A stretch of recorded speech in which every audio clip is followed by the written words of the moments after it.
Olá pessoal, nesta terceira videoaula nós vamos falar sobre a parte de especificação dos dispositivos de proteção residual, os disjuntores DR. Lembrando que nossa frase, 1 segundo pode ser fatal quando tratamos com a energia elétrica.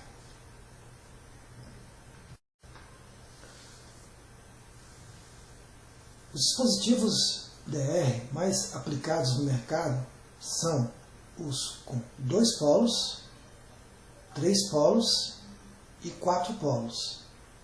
Lembrando que os dispositivos DR são dispositivos para proteção contra choque elétrico. Ele não protege contra contra curto-circuito e sobrecarga. Nós vamos basear essa apresentação no disjuntor DR de 2 polos. Então, temos aqui um componente, um dispositivo DR com 2 polos. No corpo do dispositivo DR existem algumas indicações importantes e que já começam a tratar a especificação do componente. Nós temos a entrada de nêutron, aqui indicado com a letrinha N, a entrada de fase, aqui nesse terminal número 3, a saída do nêutron e a saída da fase. Gravada aqui no corpo do disjuntor, nós temos o modelo dele. Nesse caso, é um disjuntor da Eletromar, modelo CD 225P. Esse CD significa que é um disjuntor de alta sensibilidade, nesse caso 30 mA. O número 2, esse número 2, representa que é um disjuntor de 2 polos.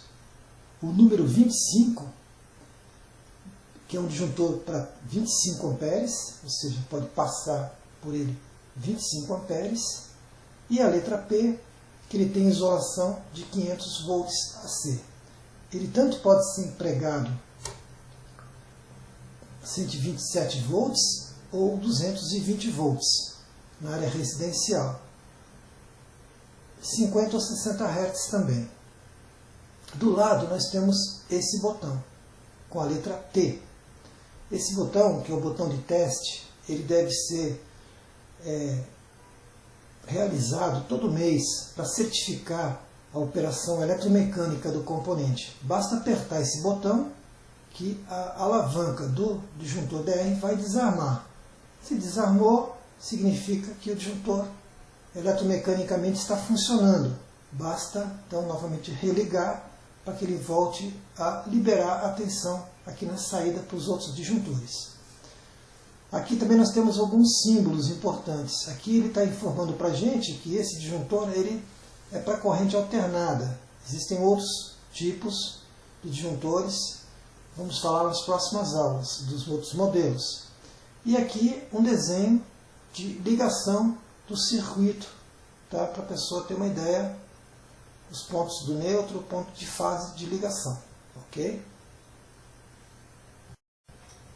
Outros pontos a serem considerados sobre a característica do disjuntor DR seria, ele é um componente eletromagnético, ele apresenta disparo independente da tensão da rede, como eu falei, se for 110 ou 220. Ele tem um grau de proteção IP2X, sendo o número 2, né, ele está informando para a gente que ele tem uma proteção de sólidos para sólidos até 12 milímetros.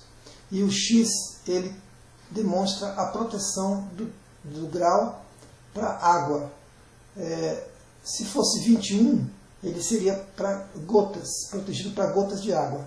E a proteção maior, 6, se fosse 26, seria para jato de água. O invólucro dele é termoplástico, tá? E aqui embaixo, nessa tabela, a gente pode observar a quantidade de operações, ou seja, o disjuntor ele tem uma limitação de operações, de desarmes e tudo mais. Então, no caso desse componente da Eletromar, o fabricante está mostrando para a gente que ele pode ter até 500 operações mecânicas, ou seja, nós ligando e desligando o disjuntor. Ele pode ser feito, ter 750 testes, tá? Ou seja, apertando o botão de teste. Então, se eu fizer um teste por mês, no ano eu vou ter 12 testes, né? Então, em 10 anos, né, eu teria 120 testes. Então, você vê que a coisa tem uma durabilidade bem grande. E corrente de fuga. Se eu te apresentar desarme por corrente de fuga, por falha na parte elétrica, também 750 operações. Como comentei anteriormente, aqui na base dele também mostra a corrente de trip, que no caso é 0,03 A ou 30 mA, é a sensibilidade dele, e a frequência de operação 60 Hz. Queria agradecer mais uma vez a oportunidade. Vamos continuar com as nossas aulas. A próxima aula a gente vai falar um pouco sobre a curva de funcionamento do disjuntor e as suas características em relação ao choque para o ser humano. A EPT Consultoria é uma empresa de manutenção preditiva que fica em Brasília, e trabalhamos com termografia na parte elétrica, parte de detecção de vazamento de gás e teste de disjuntor DR. Deixamos essa frase para vocês: teste sempre seu dispositivo de proteção elétrica, pelo menos uma vez por mês. A energia elétrica ela é invisível e ela mata. Agradecemos a todos pela oportunidade e aguardamos vocês na próxima videoaula. Tenham todos um ótimo dia.